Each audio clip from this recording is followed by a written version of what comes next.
Rockstar has been more active than usual this week with a new Red Dead Online update releasing just yesterday, only a day after our typical Tuesday drip feed update.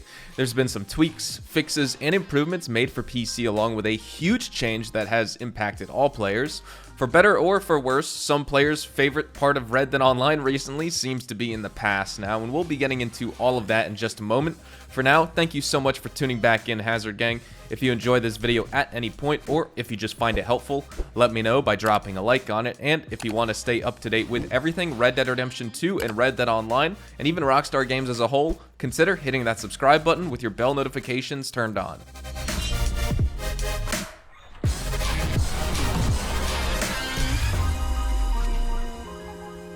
So with this second update this week, I've had to shuffle some planned videos around, the gold and money making guide for this week, and also my buyer's guide on the discounts, and of course the new Halloween leaks video all need to get pushed back a day because of this upload, so expect those in the following few days. Let's get started discussing all of the changes, fixes, and improvements made to Red Dead Online in the new hotfix update that just released. The link to the full patch notes is linked in the description down below. It will take you over to an official Rockstar support page, and we'll just go over the most important highlights first. So first off, some major stability improvements. Rockstar fixed several crashes and stability issues that occurred during gameplay in the story mode in Red Dead Online.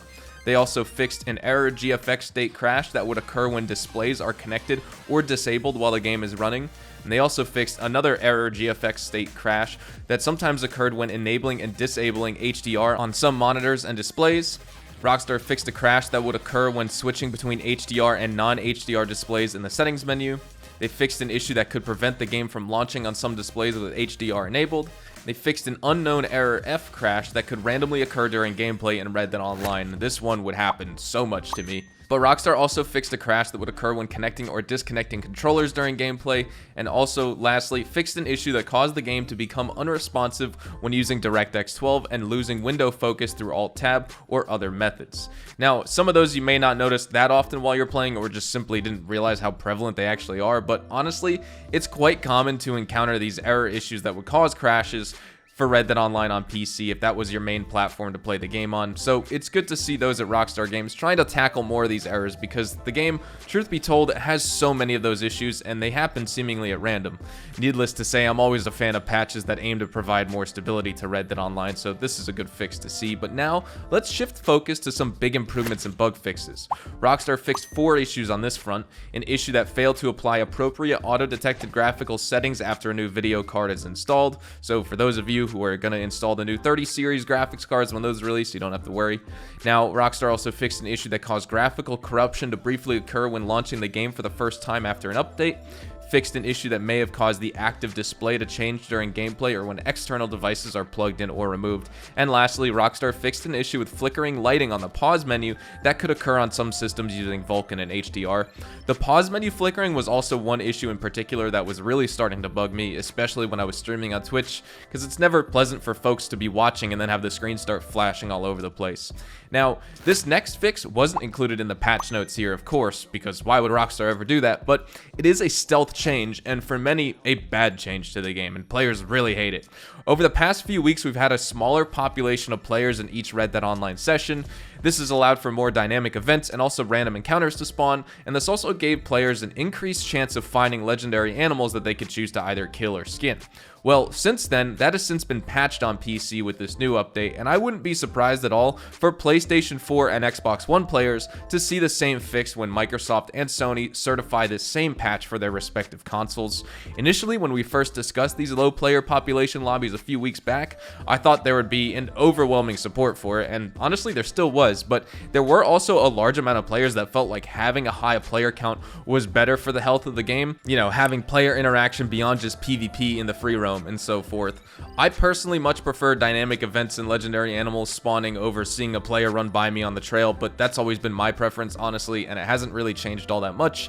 And for those players who like the high population sessions, it seems like they're going to be getting their way again. but I'm sure a lot of people who preferred having the low population sessions may be upset. But with that being said, I'd like to know how you all feel about it. PC players, do you like the fact that these lobby population size issues have been quote-unquote fixed, or do you actually prefer the low player count sessions? And also, for those of you on PlayStation 4 and Xbox One, do you notice any changes currently? And if not, how do you feel about the possibility of reverting back just like us? It would be strange for different platforms to have two completely different default experiences, and I'm sure this is going to be an update that will affect all platforms eventually. You know, just a matter of waiting on Microsoft and Sony to certify the patches for their consoles like I talked about. It's not necessarily up to Rockstar to just send out updates when they're finished on their end for the console side. So with all the talk of stability improvements, bug fixes, and unfortunately, player counts increasing in sessions after today's update, for those of you who may have missed our weekly update video, just a reminder on all of those changes. Tuesday, we had a bunch of new content added to Red Dead Online, including all of the PS4 early access exclusive content that released with the Naturalist update on July 28th. So now Xbox One, PC, and Stadia have caught up on that end, and they're able to access this content 6 weeks later now that PlayStation 4 players have had for the past 6 weeks. So we'll just refresh on it real quick if you missed that video. We have new legendary animals that have been added to Red Dead Online for Xbox One, PC, and Stadia, and these legendary animals are the legendary rams, the Gabbro Horn Ram, the Chalk Horn Ram, and of course the Rutile Horn Ram. We have new fossil collections that have been added to Red Dead Online for Xbox One, PC, and Stadia once again, part of this PS4 exclusive content: the Costal fossil set, the Megafauna fossil set, and the Oceanic fossil set. Now we also have new items that have been added to Gus's store, which are these garment sets: the Gabbro Horn Ram coat, the Chalk Horn Ram coat, and the Rutile Horn Ram coat, and then also the Woodcoat poncho.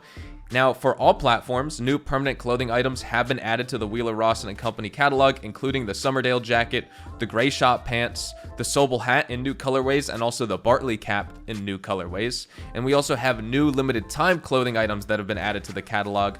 New colorways of the shotgun coat, the winter shotgun coat specifically, new colorways of the Taranka coat, new colorways of the raccoon hat, new colorways of the Cossack hat, new colorways of the furred gloves, woodland gloves, Schaefer chaps, and also the pelt half chaps. All of these are just new colorways in general for this new limited time clothing. Now those are all the content additions, fixes, and changes, improvements, and more made to Red Dead Online in two separate updates this week.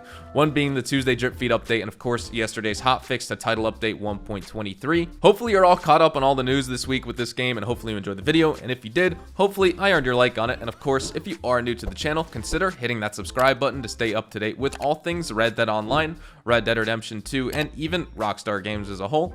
We'll be sure to keep you guys up to date with updates, news, information, tips, tricks, and even leaks, and we'll keep you guys updated here on the channel daily, so make sure you hit that subscribe button. If you guys also want to follow me over on Twitch, Twitter, and Instagram, those are the best places to get connected with me outside of YouTube. I practically live on all three of those websites, and you can feel free to strike up a conversation and even ask me a question. Whatever it may be though, you can follow me at HazardousHDTV, and all of my social media links, including my Discord, can be found in the description below for your convenience as well. With that being said, thank you all so much for watching, Hazard Gang. I hope you all have a fantastic day, and I will see you guys in the next Red Dead Online video. Adios, amigos.